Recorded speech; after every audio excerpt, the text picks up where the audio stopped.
Akitin mo siya ng very seductive. Parang ganito.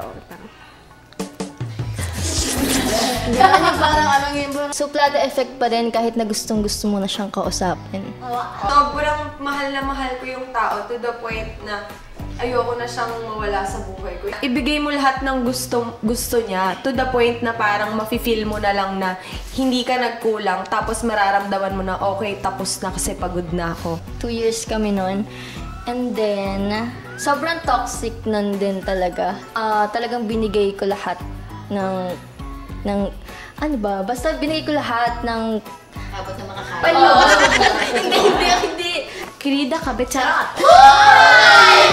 Then, yung sinasabi ni Arlen na thank you. And then, we are the Soft Girls.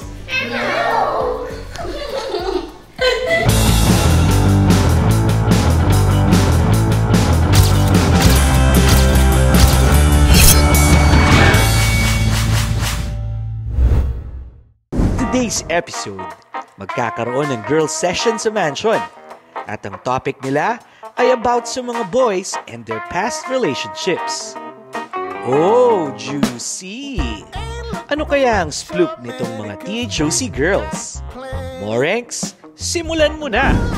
Hello everyone! Probably nagtataka kayo kung bakit kami nandito ngayon. Well, lagi ko nga sinasabi sa inyo, 24/7 Live isn't just about it, di ba? Hindi lang siya yung buong nakikita nyo dito sa Talk Live. Because there's more to that than mga kanta, sayaw, pikunan, asaran. Ngayon, mas makikilala nyo palalo kaming mga Talk Girls dito. And today, we are going to talk about the things that we talk about patungkol sa mga taong i-crush o gusto namin. So, by the way, let's start. May mga kasama ko ngayon dito na magbibigay sa inyo ng tips, panigurado, na feeling ko super effective para mapansin kayo ng crush mo. And to begin with, magpapakilala muna kami. By the way, magandang umaga sa inyong lahat. Ako nga pala ang maputi sa screen, pero mas maputi sa personal. Pia Horseback. And I'm Angelica Lore. I am Catherine Bordado. I am Mia, California. Ang taga-Quezon na tumatak, Casey may paninindigan. Ang nagbihag ng puso ni Derek Ramsey, Ellen Adarna.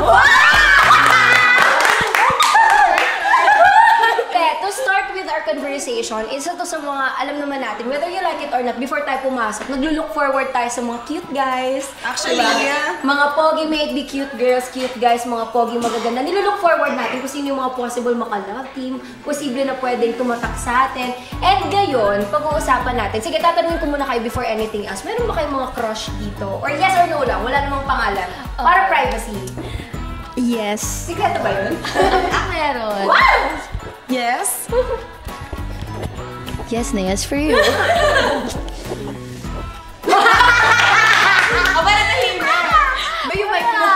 Wala. Pero okay lang yan. Pero at some point, parang gusto ko tanungin ngayon dahil ano to, girls talk natin to. Gusto kong malaman sa inyo kung ano ba yung mga ginagawa nyo para magustuhan kayo ng crush. But the first question is, paano mo malalaman or paano nyo ba nalalaman based on your experiences, girls, kung gusto ba kayo ng isang lalaki? Kapag nafe-feel ko na pinapa-feel niya sa akin na special ako. Yun naman talaga yung ano di ba yung number one, and then yung consistency ng tao. Yung malalim, consistency. Ikaw naman?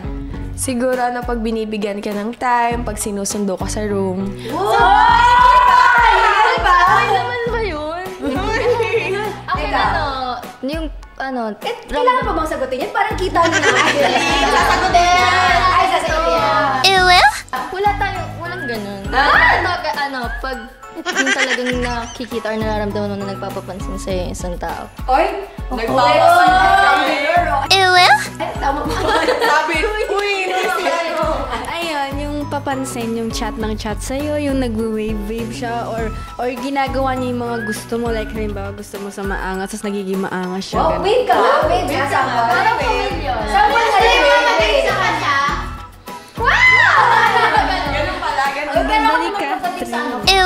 Hindi ko gusto ka na isang tao kapag... Si Sophie pa. Ay, sabi ko ba? Masyado siyang excited. Meron na kasi akong tao sa isip. Ay, Amin na nila sige, go. For me, pag nag-effort siya sa'yo, siyempre, yun nga, binibigyan ka niya ng time. And siyempre, pinaparamdam niya sa'yo na parang, syempre pag lalaki pinapakita, sinasabihan ka talaga nila na gusto ka nila, ganun, di ba? So, malalaman mo dito, the way siya mag-talk sa'yo, ganun. Ikaw naman. Ano yun? Ano yun? Pag ina-azar ka niya.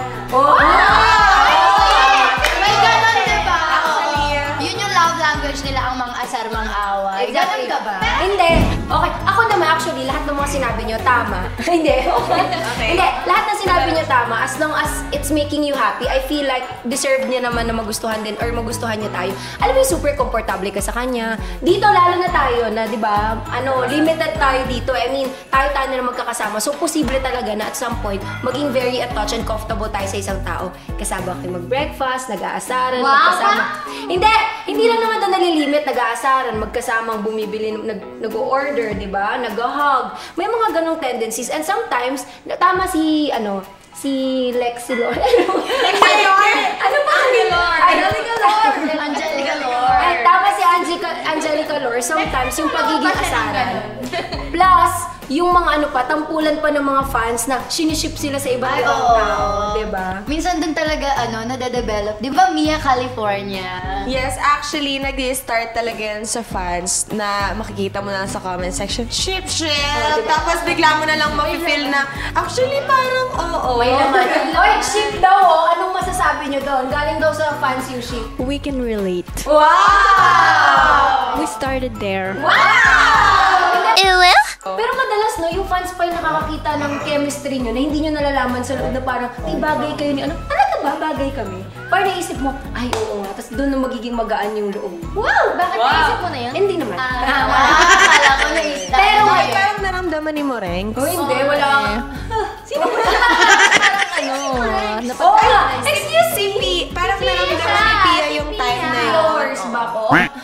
Pero normal yun, lalo na pag nandito lang tayo. But it doesn't mean naman agad na super gusto mo siya. Nag-explain. Okay ako. Actually, hindi ako nagpapaligaw talaga ng matagal. Like, may gusto kong lalaki. Halimbawa ngayon, yung that guy, nagustuhan niya ako, tapos nagustuhan ko siya. Parang, kampante kami sa isa't isa, parang same vibes. Sinasagot ko agad. Hindi ako nagpapaligaw ng matagal na halos 1 month, ganon. Kasi, doon ko nakikilala yung lalaki pag naging kami na. Kasi, ang lalaki kasi minsan pag nanaligaw, nagpapakita lang ng magandang ugali. Yes. Yun sa akin ha. Magandang ugali lang hanggang sa makuha niya yung loob mo, mapamahal ka sa kanya. So, nung naging kayo na, ikaw na yung nanghabol, may gusto ka na parang negative na ugali niya, ganun. So, para sa akin, hindi ako nagpapaligaw ng matagal kasi one time, may experience ako na ang haba-haba ng 3 months niya ako niligawan, sobrang good niya sa akin. Tapos, nung kami na, may mga pangit pala siyang ugali. Oh, no! So, ngayon, ang ginagawa ko, hindi na ako nagpapaligayon na matagal. Pag gusto ko siya, tapos gusto niya ako, tayo na. Tapos, nung 2 days pa lang nakita ko, ang pangit pala ng ugali niya. At least, hindi pa masyadong malalim yung feelings ko sa kanya. Yun yung sa akin. So, at least 2 days na kami, break na kami ulit kasi hindi ko gusto yung ugali niya. Diba? Diba? At least, hindi pa ganun kalalim yung feelings ko sa kanya. At least, una pa lang, alam ko na kung anong totoong ugali niya. Kasi, pag naniligaw, sobrang puro maganda lang pinapakita eh. Pero pag kayo na, dun mo siya na mas lalong nakilala. Ganon. Ako naman, ang experience ko sa guy is that meron akong standards. When it comes to standards, sobrang taas talaga. Pero pag nagustuhan ko talaga yung taong yon, yung standards ko, nawawala siya. Oo, sobrang taas ng standards ko. Pero pag ako na-fall sa isang tao, kahit sobrang below the standards ko siya, wala. Mahal ko siya eh. Doon ako. Ibigay mo lahat ng gusto niya. Ganon. To the point na wala ka na. Siya na lang lagi. Sorry, ganon Pero kasi. para sa inyo, ang palaya dyan. Ganon. Hindi! Feeling ko bagay kay Mora. Parang kasi mapait yun. Ba't ang laki? Ang laki naman eh. Pero kulubot. Hindi. Yan lang. Bigay mo lahat ng gusto niya. Ganon. Gaya na. Kahit na umaubusan ka kasi at the end of the day, pag nawalan ka na, so you stop, tapos siya, mahal ka pa niya. Ay, hindi pala. Ano yung sa akin? Ako na ba na? Yung sa akin naman parang same lang nung kay Kate. Talagang binibigay mo lahat. Pero, Pagka kahit na yung untoxic na, talagang ipipilit mo pa rin para magkaayos kayo, ganun. Pero ang natutunan ko dun is, yung talagang kahit habol ka ng habol, yung mawawala na yung, parang hayaan mo na lang mapagod yung sarili mo. Kahit na sobrang toxic, parang yun na lang yung ginawa mong way para makawala ka sa taong yun. Ako naman, kapag may nanligaw sa akin, really old-fashioned ako.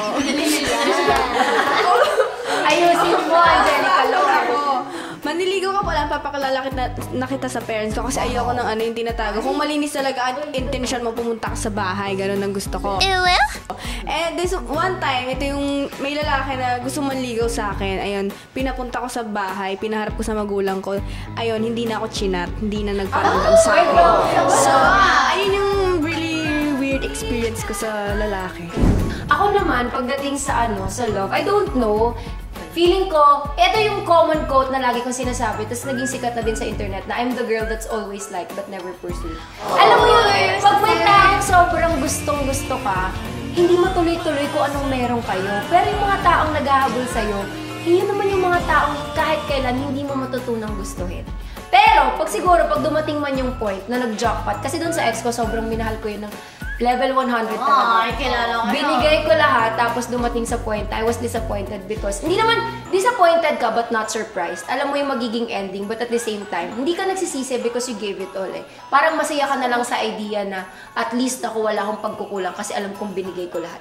So, later part, kung siya man yung hindi nagbalik ng nararamdaman ko or hindi niya na-reciprocate ko ano yung dapat na ibigay niya rin sa akin, it's okay. Then, yun yung sinasabi ni Ariana Grande, di ba? Thank you. Next! Wow! Uy, pero girls, hearing your stories made me realize na hindi pala ako nag-iisa. Diba, lahat tayo, kanya-kanyang girls, kaya hindi dapat ini-invalidate ng mga lalaki at ng ibang tayo nararamdaman natin. Kung pakipot tayo, sobrang insensitive tayo, madalas tayo magtampo, it's because we've been through a lot. Marami tayong napagdadaanan na we never expected na makakaya natin. So this time, I wanna know you personally. How about your past relationships? Ikaw, Kate? Ako sa totoo lang, yung past relationship ko, galing ako sa long term. Tapos, parang almost 6 years kami.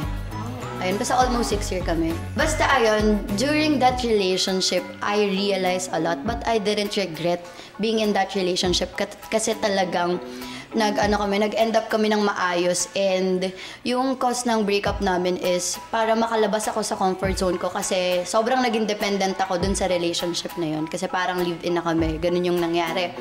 So, sobrang naging toxic kami. Minsan kasi pag toxic na yung relationship, iniisip mo na binibigay lang yan sa'yo ni Lord para sa challenge, but you didn't see yung other side na kaya kayo binibigyan ng parang toxic na scenario kasi God really wants you to remove that person in your life because that person is not good for you. Exactly. So, ang ginagawa mo, since iniisip mo na yung toxicity na yun is challenge lang, so you kept on coming back on that person, but you didn't realize na yun na pala yung way niya talaga. So, you kept coming back and you kept coming back, tapos ang ending nun, if you refuse His way, God will put you in that situation again para makawala ka na talaga. Exactly. And yun yung nangyari sa akin. Totoo. Pwede wag na magsalita. Kasi nasabi na ni Kay lahat. Sorry! Actually, sa akin ganun din. Yung huli, sobrang mahal na mahal ko yung tao to the point na ayoko na siyang mawala sa buhay ko. Yung ganung mga feel natin na parang panghabang buhay na siya kasi since live-in kayo together and then marami na kayong na-share na moments, ganyan. Tapos, dadating talaga kayo sa point na hindi na kayo yung meron na talagang parang biglang books, okay, end na yan. Kasi sobrang toxic niya na. Ayun, yung parang gumising ka na lang isang araw na Okay, stop na. Pagod ka na. Kasi yun nga, sabi ko nga kanina, ibigay mo lahat ng gusto niya to the point na parang mafe-feel mo na lang na hindi ka nagkulang tapos mararamdaman mo na okay, tapos na kasi pagod na ako. So, ikaw yung tao talaga na igigib lahat, tapos pag naubos ka na, wala na, boom, yun na lang. Ganon ako. And yun yung nangyari sa amin. That's why yung relationship namin umabot sa toxicity to the point na pagod na ako pero siya lumalaban siya. Kasi ako parang sa akin nabigay ko naman na lahat eh. Hindi ako nagkulang sa'yo. Everything you want, I gave it to you. Everything. Tapos to the point na gusto ko na lang stop the feeling, stop the everything. Ganon na lang talaga.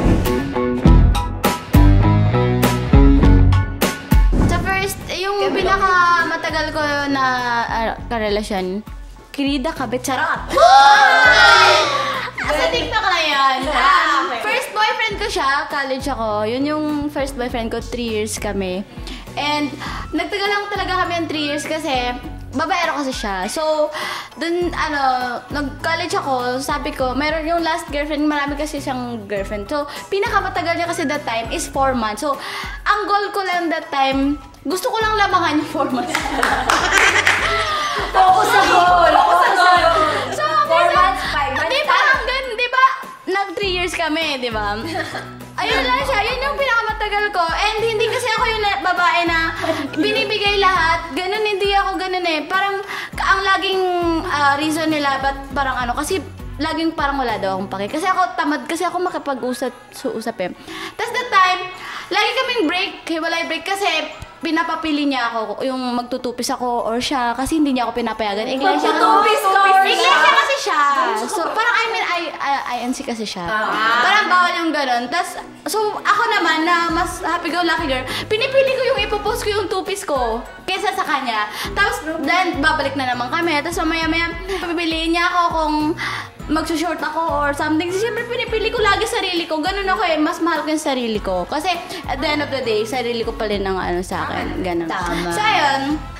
Parang continuation lang to nung sa kanina ko. So, magkukwento ko about sa ex ko. 2 years kami nun.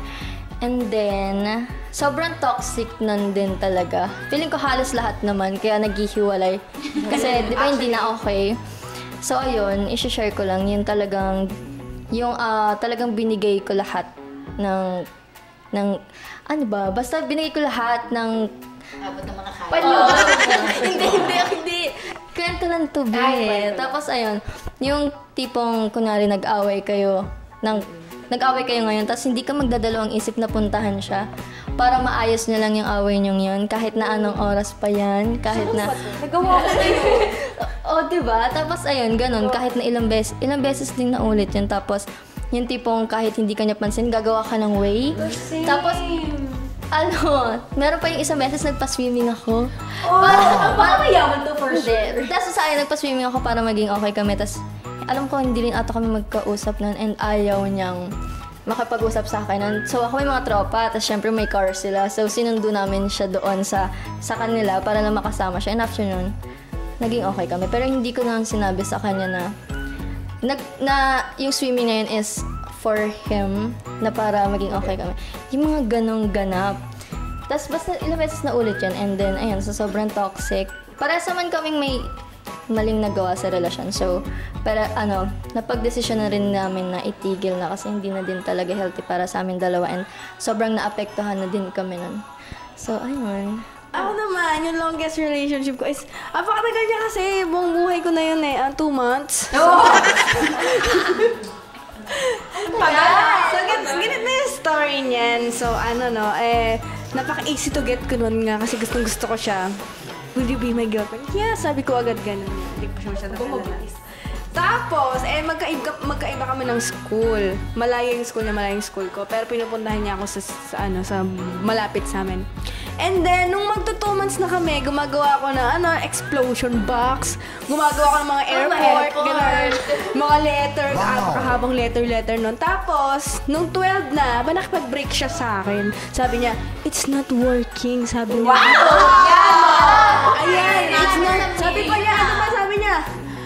You don't deserve a guy like me. Sabi niya gano'n. Pero hindi mo talaga deserve. You deserve better, sabi niya pa. Di ba yun yung mga linyahan niya eh. You deserve better. I'm so sorry if I hurt you. Tapos tinanggap ko naman yun, no? Siyempre, kaka 2 months na namin, nakipag-break, no? And then, mga 1 week lang, nakita ko siya sa mall. May kasama na babae, galing school namin. I was cheated on several times. Isa pa lang kasi naging ex ko and until now. Isa pa lang naging ex ko and syempre, pag first love mo, first ex mo, nasa kanya lahat eh. Binigay mo lahat sa kanya. Even the stupidest, most stupid thing nagawa mo sa kanya. So this is what happened.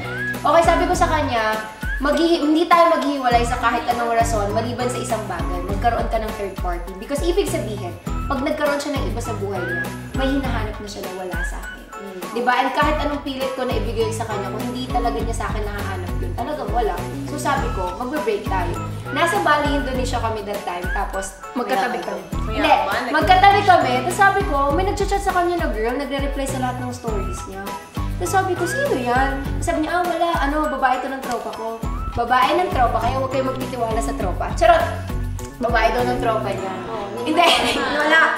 Babae ng tropa niya. Tapos sabi ko, okay. Tapos sinearch ko yung pangalan ng tropa. Sabi nung tropa, chinat ko yung tropa. Sabi ko, babae mo ba si ganito? Naalala ko kasing pangalan. Tapos sabi niya, uy, hindi ko yung babae. Babae ko yan dati, pero elementary. Graduate na kami noon. Babae niya doon. Tapos sabi ko, chinat ko siya. Sabi ko, hindi naman daw ganito, ganyan. Tapos alam mo ba, chinat ko yung babae. Tapos sinansahan ng babae lahat ng screenshot. Tinanong ng babae ko, kamusta kayo ni Morens? Alam mo ba, sagot ng jowa ko that time na nasa Bali kami. 10 days kami doon, first night pa lang namin. Sabi niya, si Morens, hindi na kami pinagtagpo pero di pinadhana. Tapos naisip ko that time, so friendly date, tong Bali, friendly vacation para sabihin mo yan. I cried so much kasi hindi ako umiyak kasi sobrang sakit. Umiiyak ako until now kasi pinalagpas ko yung pagkakataon na sana naging masaya ako kasi bumabalik ako sa kanya kahit ilang ulit. Parang nakailang babae na siya pero I keep coming back like Kay kasi I want to make it work. It feels like wala nang magmamahal sa akin gaya niya.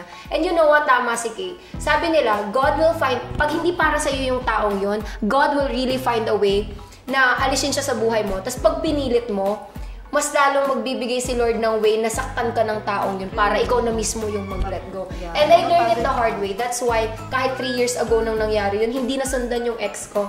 Sobrang hirap ako magtiwala sa lalaki kahit may siniship sa akin or may pinapakilala, tinataboy ko. It's because I feel like, hindi, makakahanap din yan. So umpisa lang yan, okay. Di ba ganun tayo? Pag nagpakita ng maganda sa'yo, hindi, ginagawa niya rin yun sa iba. Kaya ngayon, but right now, I'm telling myself na parang mas okay lang sa akin maging matandang dalaga kaysa mag-settle dun sa mga taong hindi ka naman i-value all throughout. Mas okay nang mag-isa ka kaysa may kasama ka pero hindi naman masaya. Actually, Mukhang expert na expert ang mga teen show si girls pagdating sa ganitong usapan. Meron pa silang isi-share na tips para sa mga kungkurong viewers. Okay, tip number 1. Akitin mo siya ng very seductive. Parang ganito, parang gano'n yung parang very seductive. Isidus mo lang siya ng isidus hanggang makuha mo siya. Tip number 2. Suplada effect pa rin kahit na gustong-gusto mo na siyang kausapin. Ganyan pa lang mga tips. tip number 3. Sayawan mo ng hot and spicy. Tip number 4. Be, touchy, kumbaga physical touch. Tip number 5. Titigan mo lang at sabihan mo ng, pwede ka bang i-take out? Tip number 6 would be, mali, pero dapat maging mixed signal ka. Kasi gugustuhin, hindi mo naman kayo. Kumbaga yung ipaparamdam mo muna sa kanya na gusto ka niya. And then pag nagustuhan ka niya, doon ka na medyo lumalayo, tapos babalik ulit, tapos layo. Hindi pa naman kayo, so okay lang. Para mas lumalim ang nararamdaman sa Yes. At saka doon mo malalaman kung hahabulin ka niya. Tsaka aminin nyo, gusto nyo yung may thrill. True! At saka aminin nyo, gusto nyo yung tayo yung nag-aabol. Yes! Abasadista! Yay! Alam niyo ba, sobrang natuwa ako because this is the very first time na nagkaroon tayo ng deep talk na yung grupo mismo natin. Like, I thought it was impossible for us to share good moments like this. Pero this made me realize na pag pag nasasaktan ka, pag may pinagdadaanan ka, makakahanap ka ng kakampi mo sa mga kasama mo lang din. Na natuto tayo na hindi pala tayo nag-iisa sa lahat ng mga pinagdadaanan natin. And you know what? Lahat ng mga tips nyo may it be a fail for, hindi naman siya applicable para sa lahat. Minsan failure sa iyo, minsan successful sa iba. Minsan successful sa iba, minsan sa iba failure. And that's okay. Wala namang perfect eh. Pero I'm so happy that we get to share things. And hopefully sa lahat ng mga nanood, marami kayong natutunan. And of course, i-comment nyo din guys kung meron kayong mga natutunan. I-comment nyo yung mga experiences nyo din para mabasa namin. And kung ano mo yung mga tips na gusto nyong makuha from Talk Girls. Yes! Yun yung mga kasal natin. And guys, thank you so much. Hopefully nag-enjoy kayo sa aming episode. Kagaya ng pag-enjoy din namin na makasama't kayo at nakakwentuhan namin. Once again, this is Pia Horsback. And I'm Angelica Lore. I'm Catherine Bordado. Mia, California. Ang taga Quezon na tumatag, Casey may paninindigan. Siyempre, ang nag-iisang nagpatubok ng puso ni Derek Ramsey. Sino nga ba? And once again, guys, we are your top girls saying thank you for watching. Yay! Bye! We are the top girls. Shout out to all the girls and boys na nanonood ngayon. Ano, relate much ba kayo sa mga chikahan for today's video? I-like, share, comment and subscribe nyo na ang aming YouTube channel para updated ka sa mga episodes.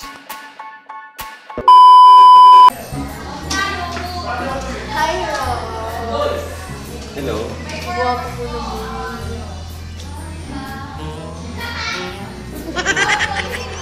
Tingnan mo ako. Ano ba?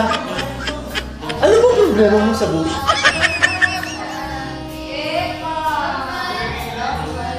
Hindi mo naakit sa akin. Talaga na.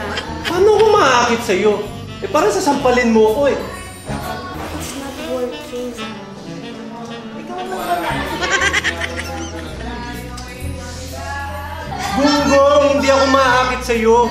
May sira ba ulo mo, ha? Aray ko, masakit yung ulo mo. Masakit mo. Eh, bahala ka sa buhay mo.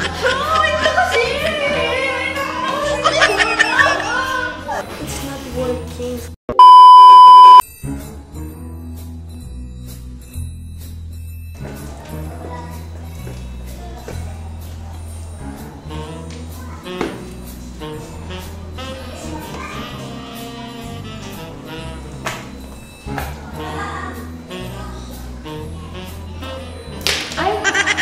Sorry.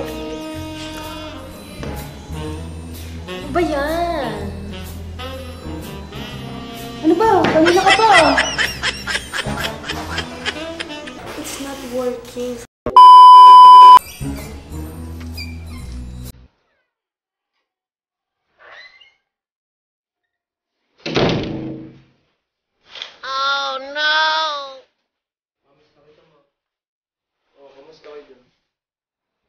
Kamusta kayo dun? Kamusta kayo dun, Ma? Hey! Ma, dadala ko ng pagkain dun. Hey! Ano ba yun? Sige, Ma. Go lang, Ma. Go lang, Ma. Sige. Ano ba naman to? Okay ka lang ba? Kausap mo nanay ko. Baliw ka? Napakalito. It's not working. Doc! Hi, baby! Ay, award. Baby, turuan mo naman ako niyan. Dali. Alin? Yan. Ito? Oo. Paano ba yan, baby? Masyado mabigat to eh. Hindi nga, kaya nga tutulungan mo nga ako. Siyempre, tataas mo lang na ganito. Akin na. Ito? Mabigat ba talaga yan? Ito, mag-ano lang bigay ko sa'yo. Ito. Oo. Paano ba to? Ang bigat. Tawakan mo nga dito sa gilid. Dapat hawakan mo kasi nabibigatan nga ako, baby. Ano ba? Ganyan. Yan. Taas mo ganyan. Pigilan mo dito. Yan.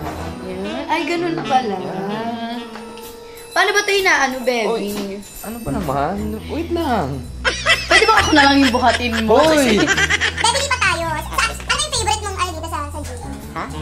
Eto ba? Ganito ka ba? Dapat may class tayo, baby. Huwag na boxing. Hindi na pala. Huwag na pala, baby. Halika na. Halika na, baby. Baby, bilisan mo naman.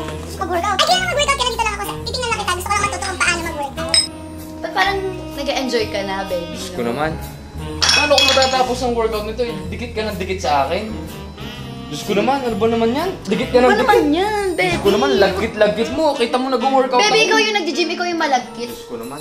Doon ka na nga, ewan ko sa'yo. Ay, ingay naman na ito mga to. Hindi lang kayong tao dito ha. Hindi na ako matapos-tapos sa pag-gym ko eh. Diyos ko, bahala ka na sa buhay Baby, mo. ano ba? Dito ka na, Sa iba na lang ako mag-gym kung ganyan Physical ka. touch nga, baby. Sabi mo, diba? Ay, naku, ewan ko sa'yo. I guess ayaw niya ng physical touch. Failed. Paano kaya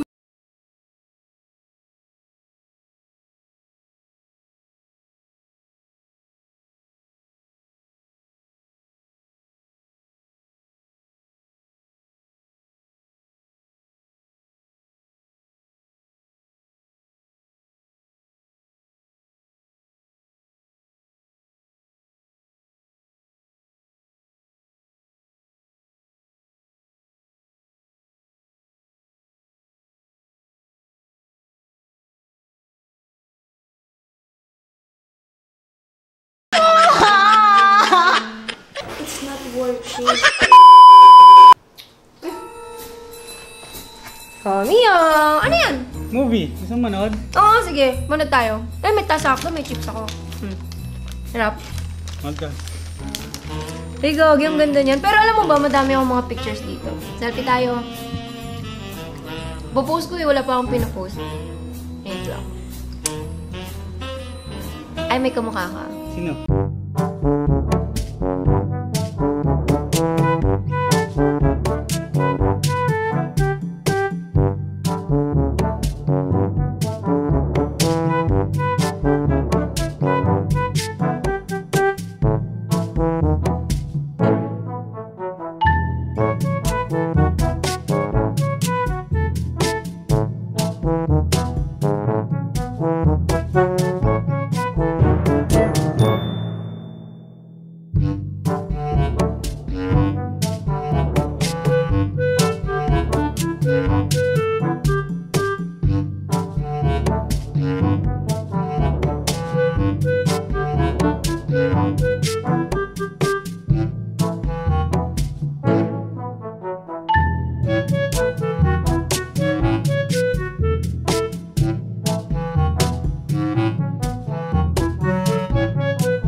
Eventually.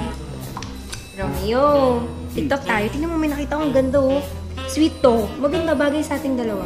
Ano ba yan? Ito, maganda TikTok. Bagay sa atin. Gawin natin. Wait lang, may ginagawa pa ako.